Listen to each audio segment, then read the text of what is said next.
πολλές κουβέντες, πολλές συζητήσεις, πολλά βίντεο έχουν γίνει, πολλά έχουν γραφτεί πάνω στο θέμα ποιος είναι ο καλύτερος ανιχνευτής. Και αυτές οι διαμάχες και τα debate, όπως θα μπορούσαμε να τα πούμε, γίνονται πάντα για την κατηγορία των ανιχνευτών VLF. Λοιπόν, αναζητούμε τον καλύτερο δίσκο. Με λίγα λόγια, αναζητούμε τον καλύτερο ανιχνευτή μετάλλων μορφής δίσκου. Αυτός θα είναι πραγματικά καλός για γενική έρευνα όταν βγαίνουμε και ψάχνουμε χαμένα και κρυμμένα, γενική έρευνα, όπως είπα, αντικείμενα. Ένας ανιχνευτής, λοιπόν, VLF, για να είναι καλός, θα πρέπει να είναι μικρός, θα πρέπει να είναι διακριτικός, θα πρέπει να είναι φορητός, θα πρέπει να έχει βάθος και να μπορεί να διαβάζει το μέταλλο με αριθμούς ή ακόμα καλύτερα με έναν παλμογράφο για να έχει πιο εξελιγμένο διαχωρισμό, αλλά να διαβάζει και το ίδιο το έδαφος. Να διαβάζει το μετάλλευμα του εδάφους, ούτως ώστε να μην έχουμε προβλήματα, να μην έχουμε ψεύτικα σήματα, να μην χάνουμε βάθος όταν πέσουμε σε σιδηρόπετρες, κεραμικά, σε κοκκινόχωμα. Ένας ανιχνευτής, λοιπόν, VLF, για να είναι καλός, θα πρέπει να έχει 5 χρόνια εγγύηση, θα πρέπει να έχει ελληνικό μενού, θα πρέπει να μπορεί να κάνει αναβαθμίσεις. Δεν αντιλέγω, υπάρχουν πολύ καλοί ανιχνευτές στην αγορά, οι οποίοι συνδυάζουν πολλά από αυτά τα χαρακτηριστικά. Αλλά όλα αυτά μαζί τα χαρακτηριστικά, με βεβαιότητα, τα συνδυάζει μόνο ένα μηχάνημα και αυτό είναι το XP Deus, όπως σας το έχω παρουσιάσει. Αναζητήστε, λοιπόν, το βίντεό μου, οι 5 λόγοι για να επιλέξουμε τον καλύτερο ανιχνευτή μετάλλων. Εκτός όμως από τους ανιχνευτές VLF, ένας παλμικός ανιχνευτής στο οπλοστάσιο ενός καλού χομπίστα, ενός καλού χρυσοθύρα, θα είναι ένα συμπληρωματικό εργαλείο και για πολλούς, ένας καλός παλμικός ανιχνευτής, ο οποίος δουλεύει με τελάρο, θα είναι το βασικό του εργαλείο. Για ποιους λόγους, λοιπόν, συμβαίνει αυτό? Υπάρχουν περιπτώσεις όπου ζητάμε κάτι το οποίο είναι κρυμμένο, ένα κρυμμένο αντικείμενο. Δεν μας ενδιαφέρουν τα σκόρπια, τα μικρά, τα επιφανειακά. Αυτό, λοιπόν, το αντικείμενο μπορεί να είναι σε μια περιοχή όπου υπάρχουν κάποια σκουπιδάκια, μεταλλικά σκουπιδάκια, κάλικες, αλουμινόχαρτα, καπάκια. Όσοι ασχολούνται με ανιχνευτές μετάλλων γνωρίζουν τι θέλω να πω. Αυτό εδώ είναι μπρούτζος. Θεωρείται, λοιπόν, ευγενές μέταλλο για τους ανιχνευτές VLF. Αυτό εδώ και αυτό είναι αλουμίνιο, ένα ανθρώπινο κράμα, ένα ανθρώπινο δημιούργημα. Σε ένα μέρος το οποίο είναι γεμάτο από αλουμινόχαρτα, είναι δύσκολο να κάνετε έρευνα με τον καλύτερο ανιχνευτή, τον καλύτερο ανιχνευτή με δίσκο, τον οποίο πιθανώς έχετε επιλέξει. Αν ο τόπος είναι γεμάτος από αυτά, τότε το μηχάνημά σας θα δυσκολευτεί ή και δεν θα είναι καθόλου ικανό να βρει κάτι μεγαλύτερο και βαθιά κρυμμένο σε αυτή την περιοχή. Μέσα στο σκουπιδαριό, λοιπόν. Θέλουμε, με λίγα λόγια, έναν ανιχνευτή μετάλλων για αυτές τις περιπτώσεις, περιοχές με πολλά σκουπίδια, που να μπορεί με αξιοπιστία να απορρίπτει οτιδήποτε μικρό και επιφανειακό. Και για να το κάνει αυτό, ο ανιχνευτής δεν θα δουλεύει με δίσκο. Ο ανιχνευτής θα έχει ένα πλαίσιο. Πλαίσιο, τελάρο, όπως μπορείτε να το πείτε. Αυτό εδώ πέρα είναι ένα στεφάνι, ένας μεγάλος δίσκος δηλαδή. Εδώ πάνω μοντάρει το καλώδιο του ανιχνευτή. Αυτό το χρησιμοποιούμε με 2 άτομα κάτω στο έδαφος. Κάνουμε, λοιπόν, την έρευνά μας για να απορρίπτουμε οτιδήποτε μικρό και επιφανειακό. Χρειαζόμαστε, λοιπόν, έναν καλό παλμικό ανιχνευτή για να είμαστε παντός καιρού. Να μπορούμε να δουλέψουμε και σε τέτοια σημεία. Τα οποία, ας μην ξεχνάμε ότι στις μέρες μας είναι όλο και περισσότερα τα μεταλλικά σκουπιδάκια τα οποία βρίσκονται στο χώμα. Δεύτερη περίπτωση, μπορεί να ζητάμε να βρούμε ένα ακριμμένο αντικείμενο, ένα μεγάλο όγκο, σε κάποιο σημείο το οποίο έχει μπαζωθεί, έχει γίνει δηλαδή επιχωμάτωση. Μπορεί να έχει πάει πολύ βαθιά ή να έχει βγει βλάστηση, να έχουμε μεγάλους θάμνους. Σε αυτές τις περιπτώσεις πάλι ο καλύτερος ανιχνευτής VLF, τον οποίο έχετε επιλέξει, μελετήσατε πολύ να πάρετε, είδατε διάφορες διαφημίσεις, δεν θα είναι τόσο καλός, γιατί όταν θα σηκώσουμε το ποινίο 50-60 πόντους ψηλά για να περάσουμε από τους θάμνους, θα χάσουμε βάθος. Και το πολύ πιθανό είναι πως δεν θα μπορέσουμε να πιάσουμε αυτό το στόχο. Αν πάλι έχει μπαζωθεί, έχει πάει 1 μέτρο κάτω, παράδειγμα, εκείνος ο τόπος, σε αυτό το σημείο, τότε πάλι δεν θα μπορέσουμε να πιάσουμε το στόχο, τον οποίο μπορεί να τον έχουν κρύψει ήδη στο 1 και στο 1,5 μέτρο στην παλιά επιφάνεια που είχε το έδαφος. Για αυτές τις περιπτώσεις, λοιπόν, ο δίσκος είναι άχρηστος. Πάλι χρειαζόμαστε ένα πλαίσιο, όπως είναι αυτό εδώ, το οποίο έχει καλύτερη κάλυψη. Σε ένα βήμα καλύπτουμε γύρω στο 1,5 τετραγωνικό μέτρο με το πλαίσιο και επειδή αυτό, μην ξεχνάτε, είναι ένας μεγάλος δίσκος, μας έχει και φυσικά καλύτερο βάθος. Είναι το βάθος που θα είχαμε αν είχαμε ένα δίσκο ο οποίος θα είχε διάμετρο 1,20 για παράδειγμα. Αλλά τέτοιος ανιχνευτής VLF απλά δεν υπάρχει στην αγορά και ούτε πρόκειται να υπάρξει. Γι' αυτό λοιπόν μιλάμε για ένα παλμικό μηχάνημα για να μας δει στα χέρια σε τέτοιες περιπτώσεις. Περιπτώσεις τις οποίες ζητάμε μόνον μεγάλο αντικείμενο, δεν μας ενδιαφέρουν τα μικρά, τα επιφανειακά και θέλουμε βάθος. Εμείς, σαν κατάστημα, στους ανιχνευτές μετάλλων, προτείνουμε τον Expideus. Αυτός λοιπόν είναι ο καλύτερος ανιχνευτής VLF. Στους παλμικούς ανιχνευτές προτείνουμε τον Geosensys X3, ο οποίος είναι ένας παλμικός ανιχνευτής. Εδώ είναι η κονσόλα του. Βλέπετε την εργονομία, μπορούμε να την περάσουμε ή στη ζώνη μας ή να την κρεμάσουμε εδώ μπροστά στον λαιμό μας. Εδώ θα χρειαστούμε και ένα δεύτερο άτομο όταν δουλεύουμε με το πλαίσιο για να μας βοηθάει. Αυτός λοιπόν ο παλμικός ανιχνευτής, ο Geosensys X3, κατασκευάζεται εξ ολοκλήρου στην Ελλάδα. Κατασκευάζεται εδώ από εμάς, από το κατάστημά μας, από τους ανιχνευτές μετάλλων Κυρίτσης. Εμείς, σαν εταιρεία η οποία έχει πολυετή πείρα, 25 χρόνια στο χώρο, βασιστήκαμε σε ένα καταξιωμένο γερμανικό παλμικό μηχάνημα, το οποίο αποτέλεσε και αποτελούσε για πολλά χρόνια το στάτους των παλμικών, το Poolstar 2. Σε συνεργασία με τον εφευρέτη του το εξελίξαμε. Το εξελίξαμε εδώ στο εργαστήριό μας, όταν αυτή η εταιρεία, η γερμανική εταιρεία, ολοκλήρωσε τον εμπορικό της κύκλο. Πήραμε εμείς αυτά τα σχέδια και τα εξελίξαμε, ούτως ώστε να έχει ένα 40% περισσότερο βάθος. 40% περισσότερο βάθος από το αρχικό σχέδιο, το Geosensys X3, σε σχέση με τον προκάτοχό του, το Poolstar. Εκείνο το μηχάνημα έχει την ικανότητα να χτυπήσει ένα κουτάκι αναψυχτικού με αυτό το πλαίσιο στο 1 μέτρο, 1 και κάτι, ενώ εμείς πάμε στο 1,5 στο 1,60. Θεαματική απόδοση. Κυβότιο πυρομαχικών στα 2,5 μέτρα με το στάνταρ πλαίσιο. Με μεγαλύτερο πλαίσιο μπορούμε να το πάμε στα 3 και στα 3,5 μέτρα ένα κυβότιο πυρομαχικών, με ένα πλαίσιο 2x2 παράδειγμα. Και τα πλαίσια μας είναι μορφής κύκλου για να έχουν ακόμα καλύτερη ευαισθησία. Εκτός από την Ελλάδα, εμείς βλέπουμε την εξαγωγή. Από το 2002 δραστηριοποιούμαστε σε εξαγωγές ανιχνευτών μετάλλων σε πολλές χώρες του κόσμου. Έχουμε και μια ιστοσελίδα η οποία είναι αποκλειστικά αφιερωμένη στην εξαγωγική μας δραστηριότητα. Έχουμε αντιπροσώπους σε πάρα πολλές χώρες του κόσμου, οι οποίοι μεταπολούν τα δικά μας μηχανήματα. Αυτά δηλαδή τα οποία κατασκευάστηκαν εδώ, από τα ελληνικά χέρια, από το εργαστήριό μας, το οποίο σας έχω δείξει και θα σας το ξαναδείξω.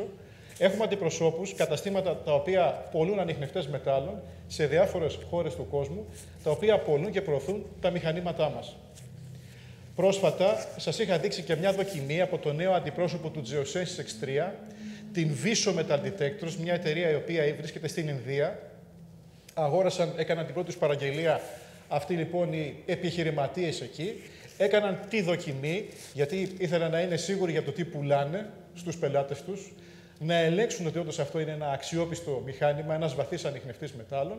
Ένα βίντεο το οποίο σας το είχα δείξει πριν από μερικές ημέρες. Με 2,5 μέτρα βάθος, στα 2,5 μέτρα βάθος μπόρεσε να ανιχνεύσει με ένα 60 πλαίσιο ένα μεταλλικό αντικείμενο σε έδαφος το οποίο ήταν με πολλά άλατα και με πολύ μετάλλευμα. Στην Ινδία λοιπόν οι αντιπρόσωποι μείναν ευχαριστημένοι, προχωράνε, προωθούν το μηχάνημά μας και πρόσφατα έχουμε και νέο αντιπρόσωπο στο Ιράν. Η εταιρεία αυτή ονομάζεται Rhodes Metal Detectors, είναι από τις μεγαλύτερες εταιρείες πώλησης ανιχνευτών μετάλλων στο Ιράν. Η Feleziab Rhodes, όπως λέγεται στα φαρσί, στην γλώσσα τους, στα περσικά. Το Ιράν, φίλες και φίλοι, είναι μια τεράστια χώρα, η οποία έχει μια τεράστια ιστορία, έχει απίστευτα πολλά ευρήματα, πολύς χρυσός εκεί υπήρχε ανέκαθεν. Σας θυμίζω ότι γινόταν από την εποχή του Μεγάλου Αλεξάνδρου και τι ευρήματα είχαν τότε και θα συνεχίσουν να έχουν εκεί όσοι ψάχνουν. Λοιπόν, αυτή η εταιρεία, η Rhodes, η Feleziab Rhodes, έκανα τις πρώτες δοκιμές στο μηχάνημά μας, το Geosensys X3, δοκιμές οι οποίες τους άφησαν πραγματικά άφωνους τους Ιρανούς φίλους μας και είχαν την καλή διάθεση να μοιραστούν τα πρώτα τους βίντεο με εμάς. Αυτά τα βίντεο τα οποία πρόκειται να σας δείξω είναι οι πρώτες δοκιμές του Geosensys X3, οι οποίες έχουν ανέβει στο ιρανικό YouTube. Οι άνθρωποι εκεί φυσικά έπρεπε να σιγουρευτούν ότι αυτό είναι ένα αξιόπιστο μηχάνημα για να το προωθούν στους πελάτες τους, γιατί έχουν ένα καλό όνομα το οποίο το συντηρούν πάνω από 15-20 χρόνια σαν εταιρεία. Ευχαριστούμε λοιπόν τους Ιρανούς φίλους μας. Για όλους τους Ιρανούς φίλους οι οποίοι μας ακούνε, θα συνεχίσω με τα βίντεο στην ιρανική γλώσσα, τα οποία μας παρήχε ο νέος μας αντιπρόσωπος στο Ιράν, ο Αμτζάτ, από το Φελέζιαπ Ρότζ. Θα συνεχίσω να σας παρουσιάζω βιντεάκια από την εμπορική επιτυχία την οποία έχει το μηχάνημά μας, ο παλμικός μας ανιχνευτής, στην παγκόσμια αγορά, και οτιδήποτε άλλο προκύψει και ενδιαφέρει. Σύντομα, στις επόμενες ημέρες, θα έχουμε και βίντεο με πλήρες οδηγίες χειρισμού στα ελληνικά και αγγλικά για αυτό το καταπληκτικό μηχάνημα. Τον ελληνικό παλμικό ανιχνευτή, το Geosensys X3. Συνεχίζουμε λοιπόν με τις δοκιμές οι οποίες έχουν γίνει στο Ιράν. Ευχαριστώ παιδιά που ήσασταν για άλλη μια φορά μαζί μας. Γεια σας. عرض درود دوستان خدمت دوستان و اعضای محترم کانال روژ. دوستان گرامی، سیستمی که ملاحظه می‌فرمایید دستگاه فلزی به پالسی جیوسنس هست. تولید 2021 شرکت GDI یونان. روزهای آینده سعی می‌کنیم تست این سیستم رو تو کانال بذاریم و ملاحظه بفرمایید هم با کویل هم با فریماش. یه معرفی خلاصه بار عرض کنم خدمت. اسم دستگاه جیوسنس X3 هست. هست به اضافه $1 که برای استعلام هست. شما میتونید استعلام بگیرید. اورجینال بودن سیستم. کابل 8 متری ملاحظه می‌فرمایید. کابل قوی و عرض کنم خدمتتون مناسب برای فلزیاب پالسی. دسته ها رو می‌بینید که برای فلزیاب برای کویل استفاده میشه. کویلش اینجا بقیه متعلقاتی که رو دسته بسته میشه. آرنج و بقیه چیزاش.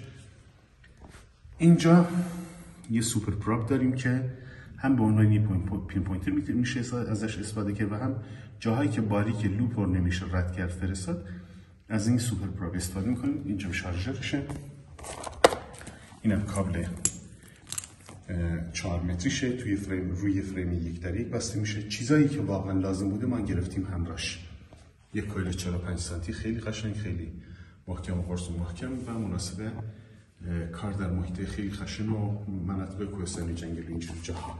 خلاصه هرچی برای جیوسنس، هرچی برای فلزیاب پالسی بود ما همراه این پک سفارش دادیم و امیدوارم روزهای آینده بتونید تستای خوبی از این تو کانال بذارید. منتظر باشید. حتما چند روز آینده این تست رو خدمتتون پست خواهیم کرد. موفق و مؤید باشید. خدا نگهدارتون. با سلام و عرض ادب خدمت همه کاربران و اعضای فعیم کانال شرکت فلزیاب روژ. فلزیاب جیوسنس 3 محصول شرکت GDI یونان رو مشاهده می‌فرمایید. این فلزیاب یه فلزیاب پالسی فریم 1:1.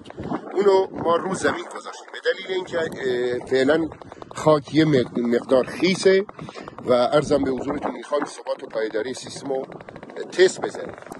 الان سیستم آماده است. یه سینی تقریبا 35 در 35 سانت در عمق 3 متری، تقریبا ارتفاع 3 متری تست هوایی را میزنیم.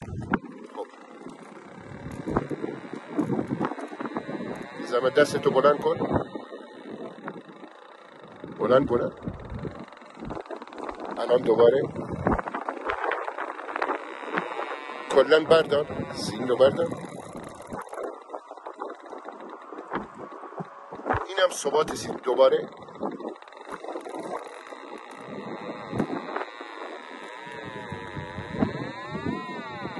بلند کن. کلن بیا رقم. کلن. خب این از ثبات و پایداری سیستم که خیلی هم عالیه. اینجا ما یک قسمت داریم که شما میتونید تا این فلز رو حذف کنید. در فیلم بعدی اینو بهتون نشون خواهم.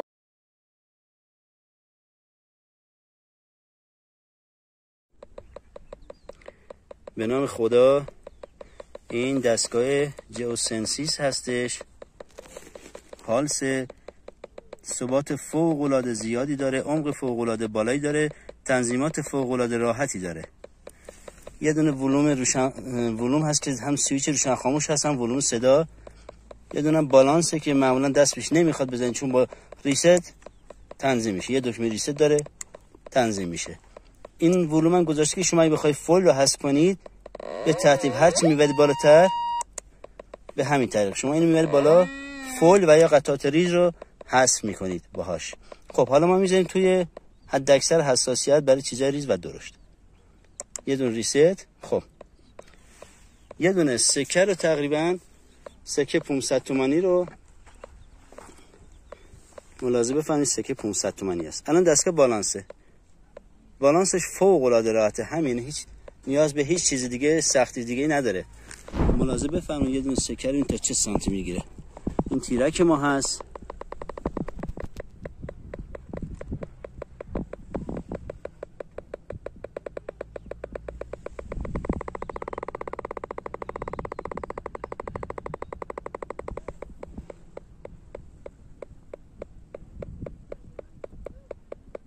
پنجاه سانت.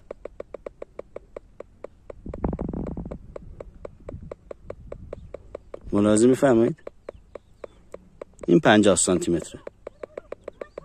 پایین تر میایم.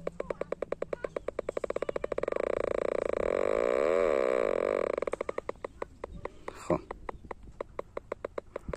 یه دونه سکه تقریبا نقره حدود 3 سانت 4 سانت قطرشه. اینو تست میکنیم. 55 سانت. ملاحظه بفرمایید.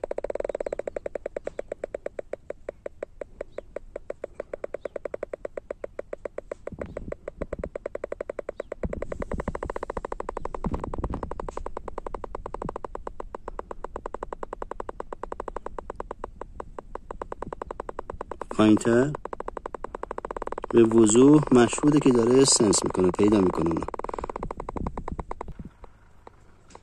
یه دونه ورق مسی تقریبا 14 در 14 سانتی متر به نازکی کاغذ، یه مقدار از کاغذ ضخیم تره.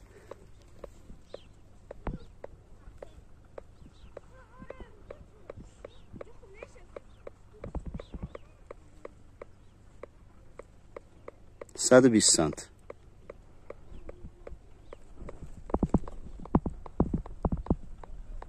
120 سانتی متر. میبینید رو تیرک مشخصه.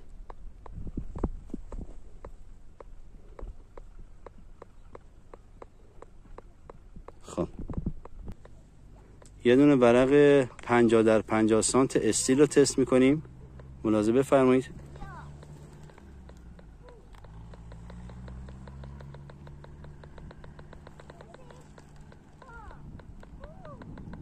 دو متر. بالاتر کم برو.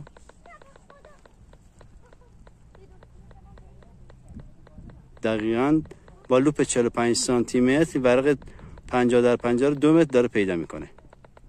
یکم بیا پایین‌تر باز صداش بازتر بشه. بله. خب حالا میریم سر وقت لوپ 1 در 1. تست لوپ 1 در 1. خب اینم تست از بغلشه.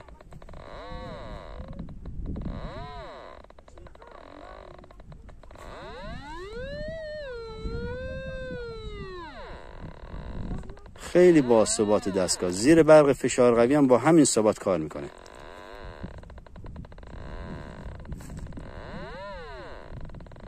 ببینید برق از بغل حتی تو فاصله بیشتری هم میگیره.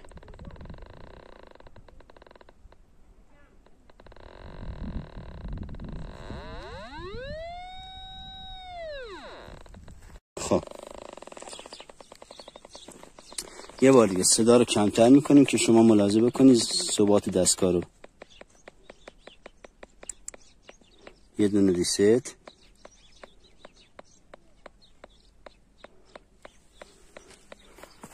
یه بار دیگه تست میکنیم.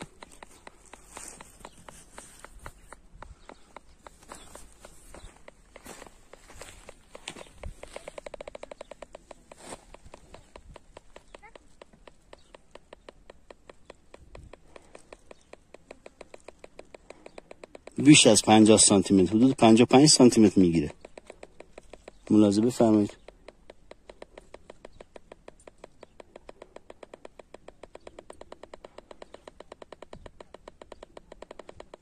پایین‌تر 50 سانت به وضوح مشخصه که داره سنس میکنه اون سکه رو. خب یه دونه ورق 50x50 رو تست میکنیم. خب اینم تست با لوپ 1x1. ثبات دستگاه رو ملاحظه کنید.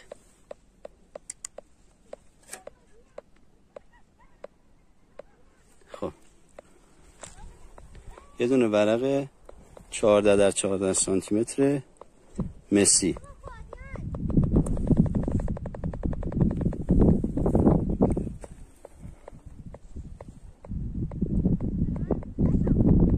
یک متر 70. به راحتی تو 1 متر 70 میزنتش.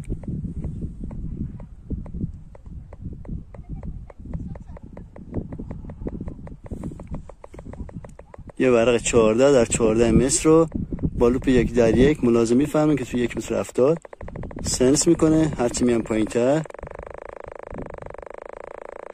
صدا واضح تر شد.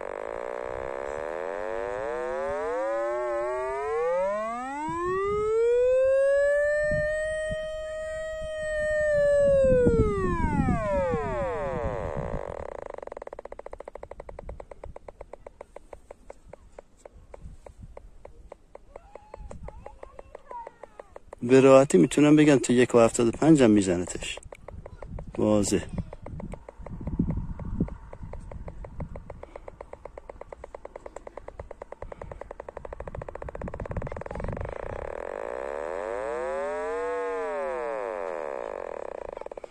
خب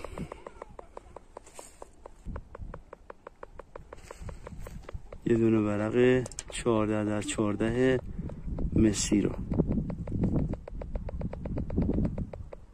ملاحظه میفرمایید. 1.79 1.75 1.70 1.65 1.60 1.50 1.40. به راحتی تو 1 متر 70 الی 1.80 میگیرتش.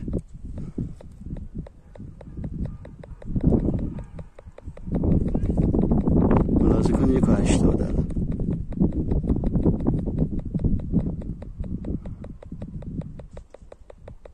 این 1.70.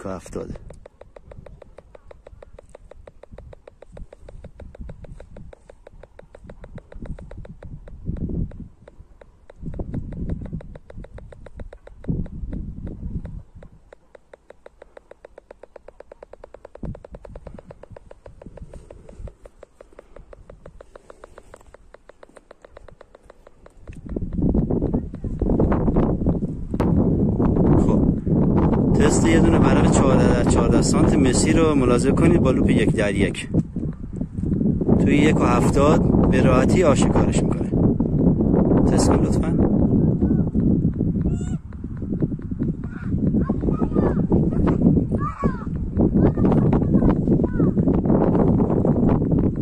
دقیقا توی 1.70.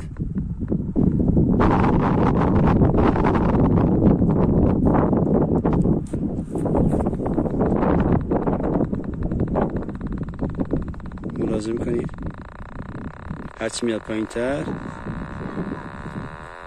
دستگاه راحت تر سنسش میکنه.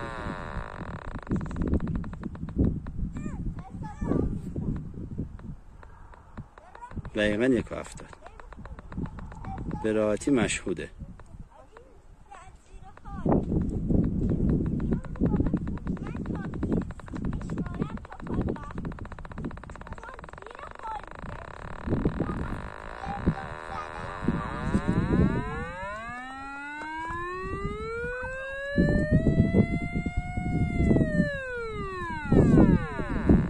خب تیرک اون 3 متر تقریبا 10-20 است. یکم بالاتر لطفا. داره میگیره بالاتر بالاتر بالاتر. 3 متر 10 سانت 3 متر 10 سانت داره برای 50x50 رو میگیره. اینجا شد 3 متر 70 80 2.80. اینجا 3 متره. یه پایین تر لطفا. 2.80 2.70 2.60 2.50 تو 3 متر 10 سانتی. حالا نه 3 متر 10 سانتی هم میگیم هیچی خطا باشه. 3 متر به راحتی سنسش میکنه. ممنون. خب دیگه با احتساب خودتون حدس بزنید که لوپ 2x2 یعنی کابل 8 متری اون این فلز رو تو چه عمقی میگیره. یقینا تو 4 متری میگیرتش، ولی چون که ما محیطمون مناسب نبود، باد اذیت میکرد، تیرکمون بیشتر از این نبود، دیگه نمیتونستیم اونو براتون تستش کنیم. ولی مطمئن باشین یه ورق 50x50 رو نزدیک به 4 متر میگیره. خدا نگهدار.